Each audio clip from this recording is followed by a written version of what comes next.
Iba. Ya, selamat siang. Apa kabarnya nih? Alhamdulillah baik.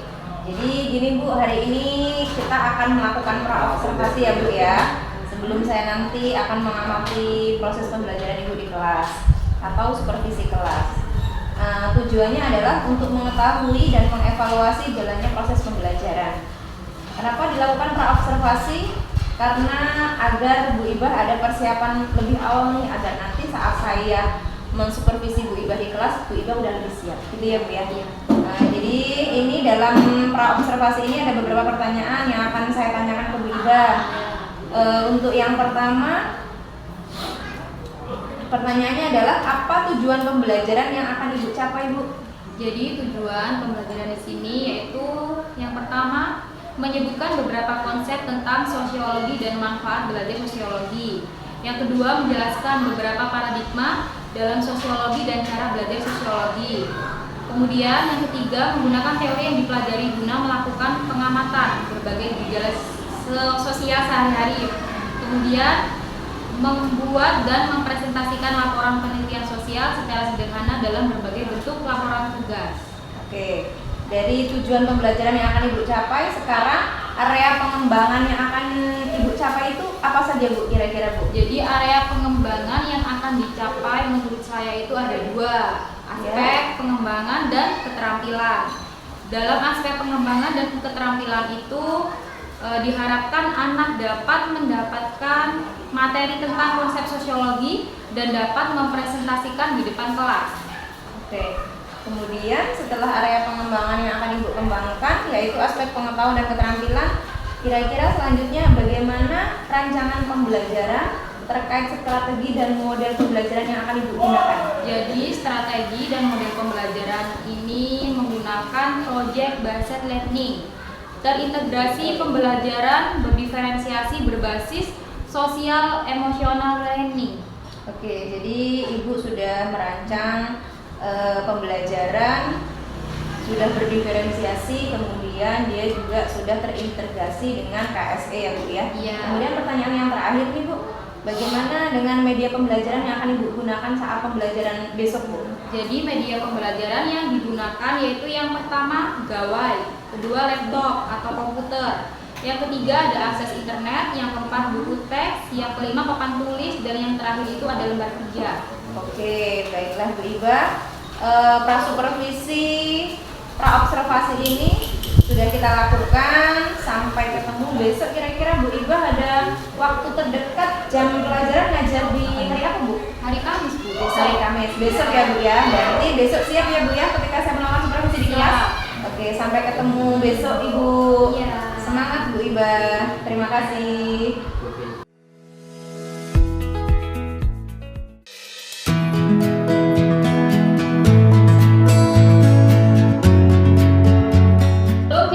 Pembelajaran pagi hari ini silakan berdoa terlebih dahulu. Ketuanya disiapkan. Berdoa mulai. Bismillahirrahmanirrahim. Alhamdulillahirabbil alamin. Baiklah, Ibu absen terlebih dahulu ya. Ahmad Safari Febriansa, Anisatul Maghfiro, Bayu Iksandi, Ersi Ida Khairoti, Eka Ditya Surya. Baiklah, sebelum kita mulai pembelajaran, Ibu terlebih dahulu memberitahu apa tujuan pembelajaran sosiologi. Oke, tujuan pembelajaran sosiologi yang pertama itu menyebutkan beberapa konsep tentang sosiologi dan manfaat belajar sosiologi. Yang kedua, menjelaskan beberapa paradigma dalam sosiologi dan cara belajar sosiologi. Kemudian menggunakan teori yang dipelajari guna melakukan pengamatan berbagai gejala sosial sehari-hari. Kemudian mengidentifikasikan berbagai gejala sosial dalam kehidupan sehari-hari dari konsep teori yang telah kalian pelajari. Kemudian yang terakhir menyimpulkan beberapa materi yang telah dipelajari. Baiklah, sekarang Ibu tunjuk satu orang depan untuk membagikan buku sosiologi, silakan.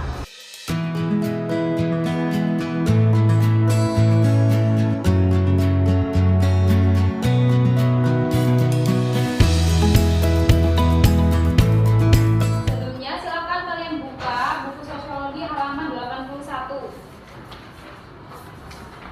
Halaman 81. Sudah? Ibu akan menjelaskan tentang sosiologi sebagai ilmu itu berkembang seiring dengan dinamika masyarakat. Di situ ada beberapa sifat sosiologi yang memiliki berbagai fenomena sosial. Ada berapa? Ada 4. Yang pertama empiris, yang kedua teologis, dan ketiga kumulatif, dan yang keempat yaitu non empiris. Jadi yang pertama ada sifat sosiologi yaitu empiris. Jadi yang dimaksud dengan empiris ini, sosiologi adalah ilmu pengetahuan yang menghasilkan teori temuan melalui apa? Penelitian ilmiah, baik dengan pengamatan, bisa wawancara, dan juga menganalisis secara ilmiah. Ya, yang kedua teoritis, itu adalah sosiologi berusaha menyusun temuan dari kesimpulan, menjelaskan tentang apa? Hubungan, sebab akibat, korelasi antar berbagai variabel. Ya. Kemudian yang ketiga, kumulatif. Dalam teori ini, apakah sudah jelas materi yang sudah Ibu jelaskan? Sudah. Ya, kalau sudah, sekarang Ibu akan beri tugas untuk kalian. Tugasnya dikerjakan secara berkelompok. Ya, silakan dibentuk kelompok.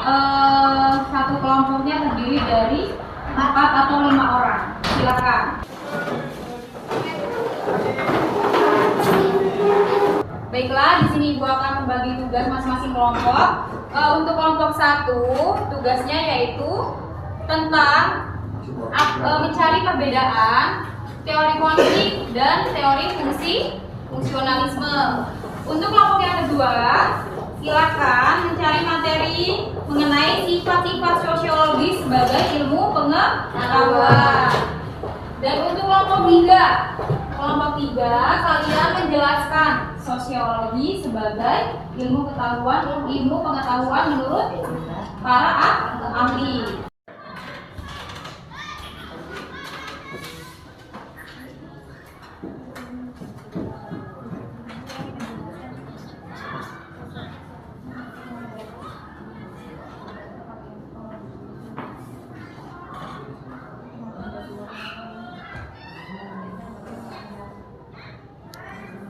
Baiklah, waktu diskusi kalian sudah habis. Silakan kelompok yang sudah bersedia untuk mempresentasikan hasil diskusi kalian maju ke depan. Silakan kelompok siapa? Anis. Baiklah, untuk kelompok lain yang sudah bersedia maju ke depan, silakan maju ke depan untuk mempresentasikan hasil diskusi kalian. Silakan. Sebagai ilmu yang berusaha menjelaskan berbagai fenomena sosial, sosiologi memiliki beberapa sifat. 4 sifat, yaitu yang pertama empiris, yang kedua teoritis, yang ketiga kumulatif, dan yang keempat non-etis. Untuk kelompok selanjutnya, silakan mempresentasikan hasil diskusi maju ke depan. Sosiologi menurut Sero Salmarshan dan Soleiman Somedi adalah ilmu kemasyarakatan yang mempelajari struktur sosial dan proses sosial termasuk perubahan sosial. Sosiologi menurut Robert dan Warren adalah ilmu yang mempelajari hubungan antara manusia dalam kelompok.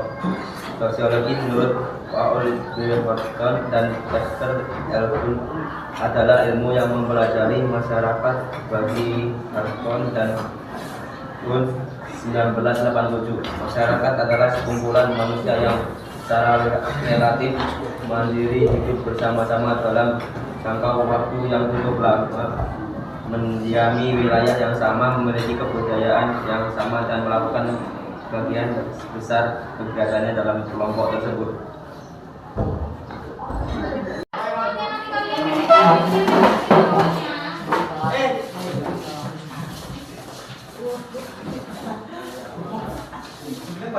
Teori konflik adalah teori yang memandang bahwa perubahan sosial tidak terjadi melalui proses penyesuaian nilai-nilai yang membawa perubahan, tetapi terjadi akibat adanya konflik yang menghasilkan kompromi-kompromi yang berbeda dengan kondisi.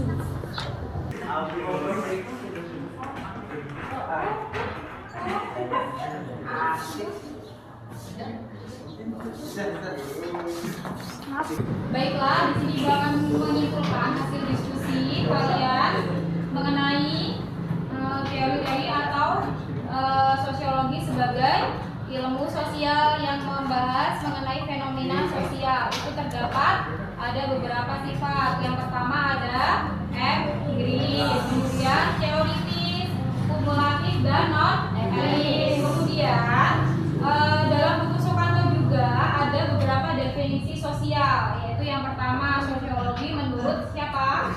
Selo, Sumardan, dan Sulaiman Sumardi menjelaskan bahwasanya ilmu kemasyarakatan yang mempelajari struktur sosial dan proses-proses sosial itu termasuk dalam perubahan sosial. Kemudian yang terakhir ada beberapa fokus kajian sosiologi, itu mempelajari berbagai fenomena sosial. Yang pertama ada interaksi sosial dan tindakan sosial. Yang kedua ada sosialisasi, dan yang terakhir yaitu kelompok sosial. Nah, itu adalah kesimpulan dari materi yang sudah kalian diskusikan bersama.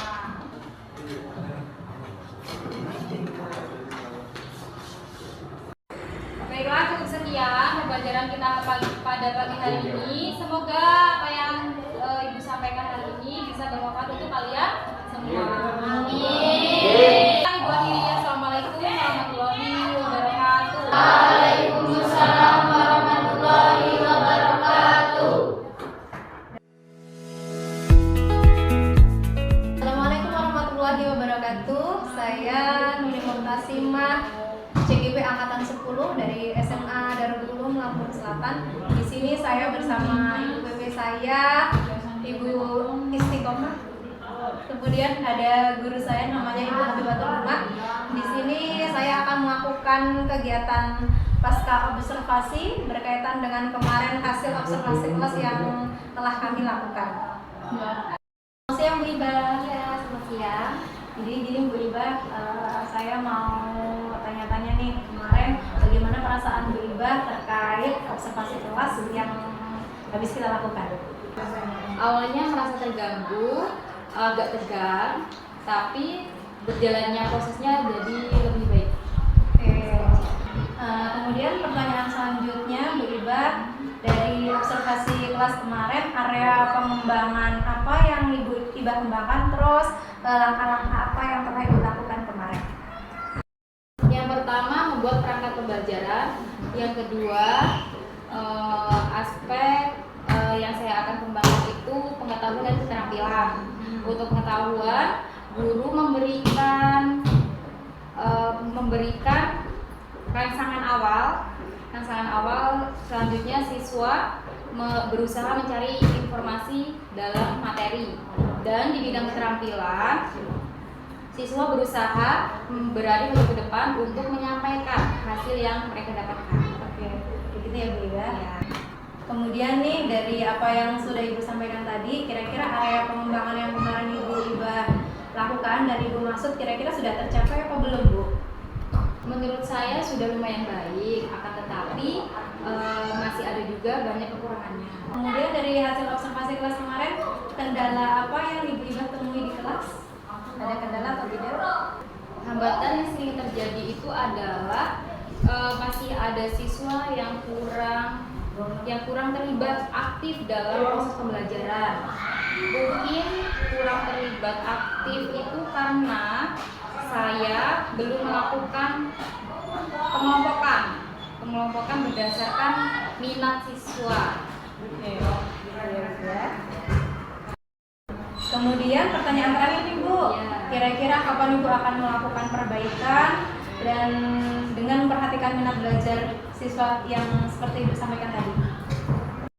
Ya, secepatnya Bu, minggu depan saya akan mencoba perubahan dalam proses pembelajaran dengan mempraktekkan minat dan gaya pembelajaran siswa. Oke, terima kasih ya Bu ya. Baiklah Ibu, jadi saya barusan bersama rekan guru saya telah melakukan pasca observasi kelas. Jadi mohon penguatannya untuk perbaikan pembelajaran di sekolah kami. Baik, Bu Nuni dan Bu Iba, sudah baik sekali tadi percakapan pasca observasinya sudah mengandung poin-poin yang perlu disampaikan. Di antaranya tadi ada area pengembangan yang dibahas, selain itu juga tujuan yang hendak dicapai sudah dibahas, ada lagi ukuran keberhasilan tadi juga sudah disampaikan ya. Terus untuk rencana tindak lanjut juga waktunya sudah ditentukan dan itu sudah dilaksanakan. Saya hanya berharap ini menjadi salah satu kegiatan yang nantinya mampu menjadikan kita memperbaiki lagi pembelajaran sehingga proses pembelajaran yang berdampak pada murid itu dapat terasa. Itu saja. Terima kasih. Demikianlah tadi serangkaian pasca observasi kelas yang telah saya lakukan bersama rekan guru saya dan didampingi oleh pengajar praktik saya. Saya akhiri. Wassalamualaikum warahmatullahi wabarakatuh.